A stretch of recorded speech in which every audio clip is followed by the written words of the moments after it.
Hi అండి. Summer హాలిడేస్‌కి ఊరికొచ్చి ఇలా పొలాలలోకి వచ్చి తాటికాయలు తినకపోతే ఏమైనా బావుంటుందా? సరదాగా అలా వచ్చి తినేసి తిరుక్కొని వెళ్తే బావుంటుంది కదా! అని ఇలా వచ్చాము.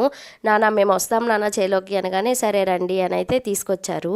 ఇంకైతే వచ్చాము. ఇక్కడ సహర్ష్ కొంచెం స్లిప్ అయ్యాడు. హాయ్ గాయ్స్ అని చెప్తూ ఉన్నాడు. లోపల స్లిప్ అయ్యాడా, ఇక్కడ పడితే మూతిపళ్ళు రాలిపోతాయి గాయ్స్ అని వాడే చెప్తున్నాడు.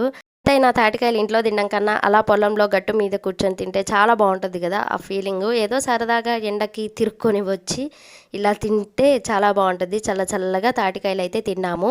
ఇంకా అందరం కూర్చొని కొంచెం సేపు ఇంకా చాలు అన్నంత వరకు తిన్నామన్నమాట. నేనేలేండి తిని, ఇంకా ఎవరు అంతగా తినలేదు. ఇంకా తాటికాయలు అయితే ఇంకా ఇంటికి తీసుకెళ్ళాము రిటర్న్.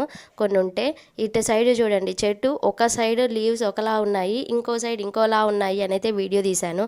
తీరా కింద చూస్తే 2 చెట్లు వేరు అనమాట.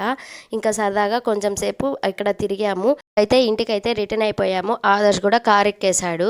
ఇంకా కొన్ని తాటికాయలు డిక్కీలో వేసుకుని ఇంటికైతే వెళ్తుండగా పొలం వచ్చింది మధ్యలో మా పొలం. ఇక్కడ పొలంలో చూస్తుండగా ఇక్కడ ఇదే కదా మన పొలం అంటే, కాదు అవతల 2 కాయలు అని అయితే మా వారు చెప్తా ఉన్నారు. నిజానికి పుట్టింది పెరిగింది మొత్తం ఇక్కడైనా, కానీ ఎక్కడ ఏ పొలం ఉందో ఏమో కూడా తెలియదు. ఎప్పుడైనా సరదాగా ఇలా రావడమే.